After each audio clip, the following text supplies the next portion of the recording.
आज एक छोटा सा कॉन्सेप्ट और डिस्कस करना चाहते हैं। जैसे मेरे पीछे बोर्ड पे क्या लिखा हुआ है, एसेट्स टेकन बाय क्रेडिटर्स।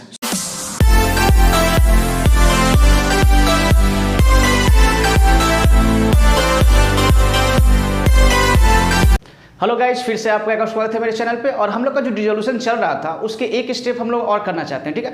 जो लास्ट क्लास तक रिवीजन किए थे उस पर तो सम करेंगे बाद में, लेकिन आज एक छोटा सा कॉन्सेप्ट और डिस्कस करना चाहते हैं। जैसे मेरे पीछे बोर्ड पे क्या लिखा हुआ है, assets taken by creditors. Sir इससे पहले का प्रोसेस क्या होता था, सारा याद कीजिए। पहले का प्रोसेस क्या होता था, बैलेंस शीट्स में एसेट्स लिखा होता था, बैलेंस शीट्स में आउटसाइडर लायबिलिटी होता था, ठीक है। बुक वैल्यू पे सारे एसेट्स को हम रियलाइजेशन में ट्रांसफर करते थे ताकि मेरा एसेट्स का लेजर क्लोज। सारे आउटसाइडर लायबिलिटी को हम बुक वैल्यू पे ट्रांसफर करते थे रियलाइजेशन में, लायबिलिटी का लेजर क्लोज। पार्टनर से related item partners capital account में जाता था, कैश अकाउंट में जाता था, और पार्टनर से रिलेटेड अगर लोन होता था तो उसके लिए हम सेपरेट लोन अकाउंट खोलते थे। ये देखे थे अभी तक। दूसरा चीज़, फील्ड में जाने के बाद यानी रियलाइजेशन में जाने के बाद हम ये देखे थे कि अगर एसेट्स को सेल करते हैं तो पैसा आता है तो क्या एंट्री किए थे, cash account debit to realisation. अब एसेट्स का नाम यूज नहीं किए थे बिकॉज ऑफ एसेट्स अपना नाम बदल चुका है। एसेट्स चूंकि रियलाइजेशन में हम ट्रांसफर कर दिए थे, अब एसेट्स और लायबिलिटी अपने नाम से नहीं जाना जाएगा। तो क्या एंट्री किए थे, cash account debit to realisation, ये सीखे थे। फिर सर लायबिलिटी को हम पेमेंट करते हैं तो liability account debit to cash नहीं बोलते हैं, क्योंकि लायबिलिटी का ट्रांसफर हम रियलाइजेशन में कर दिए हैं, इसीलिए बोला जाता है realisation account debit to bank. यहाँ तक सीखे थे। फिर और क्या सीखे थे सर, बोले थे कि फील्ड में कभी कभी रियलाइजेशन में हम जब बैठे होते हैं तो पार्टनर्स एसेट्स को उठा के ले जाता है, तो सर उस केस में क्या करते हैं, तो हम पार्टनर्स का कैपिटल डिक्रीज करते हैं। यानी फर्म अब पार्टनर्स को ज़्यादा पैसा नहीं देगा, कुछ डिडक्ट कर लेगा क्योंकि वो एसेट्स उठा के ले गया है। तो क्या इंडिकेट हम लोग, कैपिटल अकाउंट यानी partners capital account debit to realisation. तो सर जैसे कभी कभी एसेट्स उठा के ले जाता है तो कभी कभी लायबिलिटी का पेमेंट भी पार्टनर कर देता है फर्म के बिहाफ में, तो उस केस में फर्म क्या करेगा, कैपिटल को इंक्रीज करेगा, ठीक है। Realisation account debit to partners capital.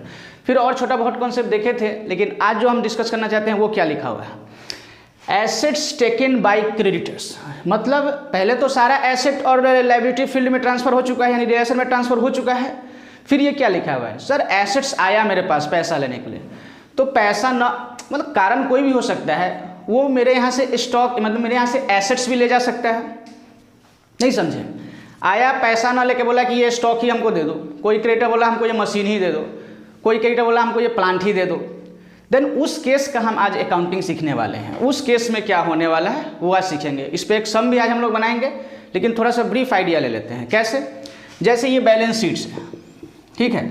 Sir balance sheet से मान लीजिए स्टॉक है 60,000 का, इधर में क्रेडिटर है कोई मोहन से मान लीजिए 70,000 का। अब पहला स्टेप तो हम क्या होंगे, रियलाइजेशन में ट्रांसफर करने का। यानी अगर हम रियलाइजेशन अकाउंट में एसेट्स को बुक वैल्यू पे भेज के ख़त्म कर दिए होंगे, लायबिलिटी को बुक वैल्यू पे भेज के हम ख़त्म कर दिए होंगे, अब एसेट्स भी रियलाइजेशन के नाम से जान रहे होंगे और लायबिलिटी को भी हम रियलाइजेशन के नाम से ही जान रहे होंगे, ठीक है। तो सर क्या होगा, अच्छा नॉर्मल केस में जब हम एसेट सेल करते थे तो एंट्री क्या होता था मेरे पास, नॉर्मल मतलब रियलाइजेशन में ही, तो क्या एंट्री होता था, cash account debit to realisation, ठीक है।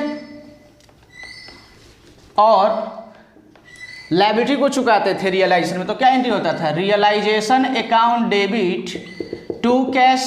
अब जरा गौर से देखिए इस चीज को, गौर से देखिए, एसेट्स को बेचते थे, सेल करते थे, तो cash account debit to realisation, क्योंकि अब एसेट्स अपने नाम से नहीं जाना जा रहा है।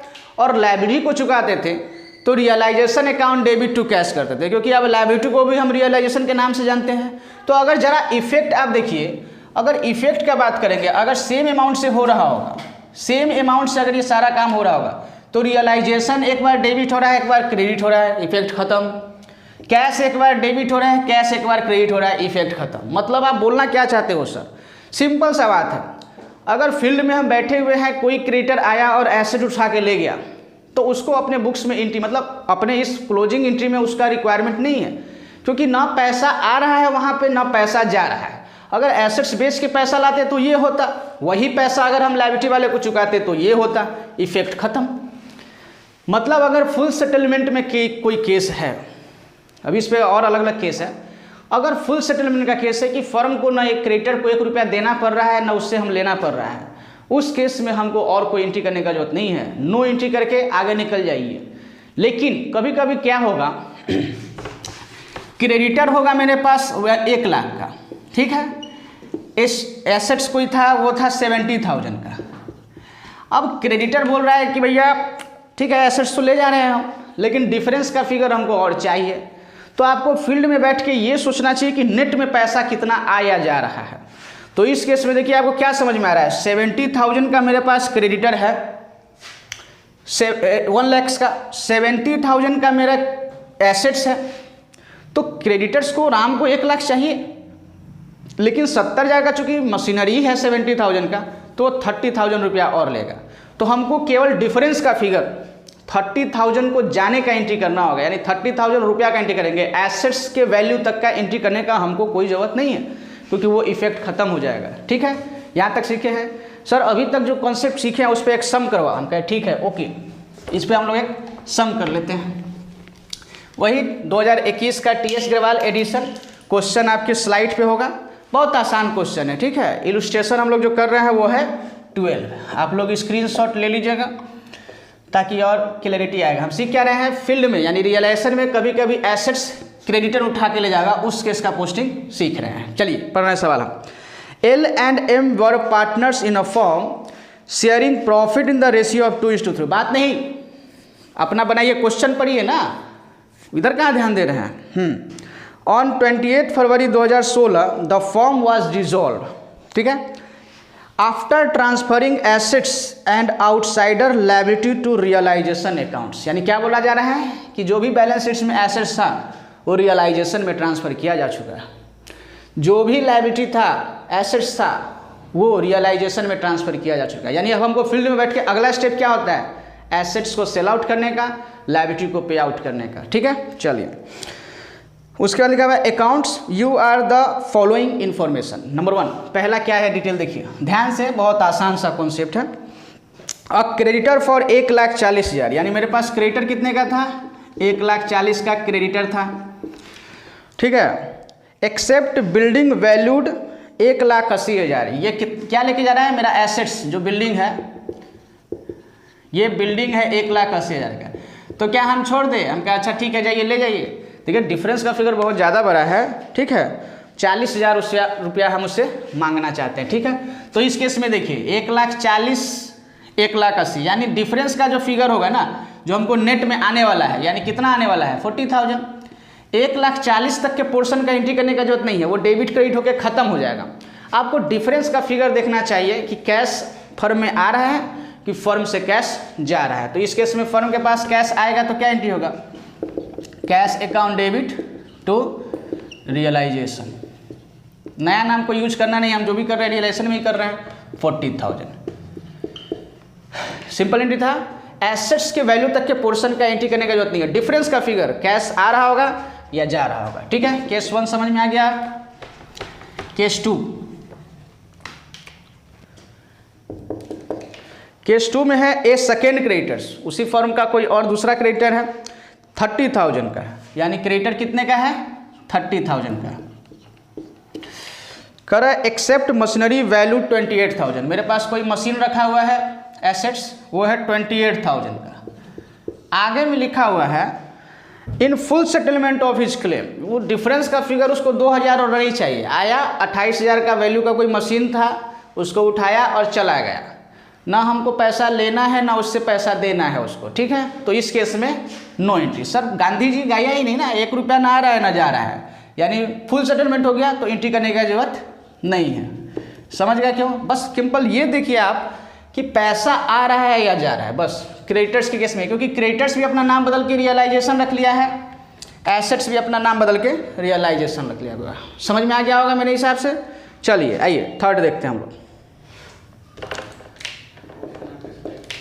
क्वेश्चन आपके स्लाइड पे होगा, ध्यान से पढ़िएगा इसको। और थर्ड क्रेडिटर्स, यानी कोई मोहन बच गया मेरे यहाँ, वो 70,000 का है, यानी मेरा क्रेडिटर कितने का है 70,000 का, ठीक है। एक्सेप्ट 30,000 इन कैश, ये क्या लेके जा रहा है, ये लेके जा रहा है 30,000 कैश